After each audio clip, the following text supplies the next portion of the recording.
Serie B-Win. Tutti i colori della passione.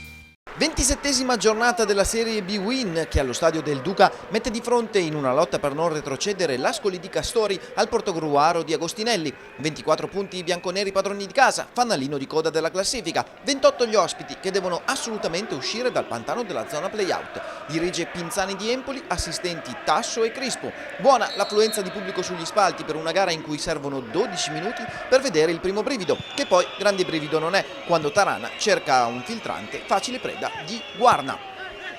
Un minuto dopo è ancora Tarana a provarci dal limite. Il suo destro, questa volta sulla sponda di Altinier, termina però alto sopra la traversa. Tentativo vano.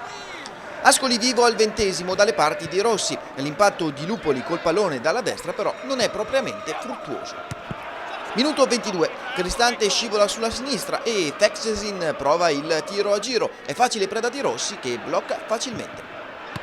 Ascoli che spinge senza precisione. Al 25° sulla corsia mancina è Cristiano a dare a Lupoli, che però non impatta bene col pallone e manda a lato.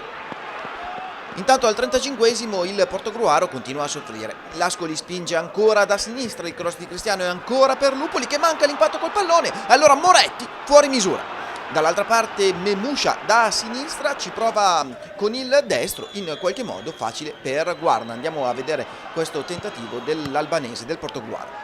Primo tempo che termina quindi così, e ripresa che si apre con un giallo. Madaschi trattiene Fexesin in aria sul cross di Gazzola dalla destra. Per Pinzani però è tutto regolare. Andiamo a rivedere il replay di questa azione e cerchiamo di capire se effettivamente l'azione di Madaschi era regolare o meno. Ancora padroni di casa col cross di Calderoni, questa volta dalla sinistra, la sponda di Lupoli per Fexesin. Rossi in uscita riesce a sventare il pericolo. 58°, Ascoli che spinge, ancora dalla sinistra, ancora con Fexesin. Pallone per Lupoli che non ci arriva e Rossi si salva in angolo.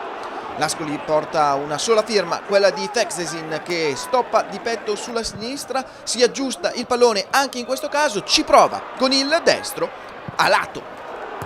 65°, bianconeri che provano ancora dalla distanza con Calderoni, un sinistro che neanche questa volta entrerà negli annali del calcio.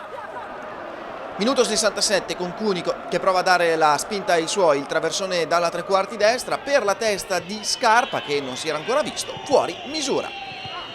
Break ospite ancora col destro dell'albanese Memusha, tra i più vivi dei suoi, soprattutto in una ripresa che è stata piuttosto remissiva per quanto riguarda il Portogruaro. Nessun pericolo per Guarna neanche in questo caso. L'emblema della gara bianconera però è tutto in questa azione, con Romeo che a tu per tu con Rossi litiga col pallone e sciupa un'ottima occasione.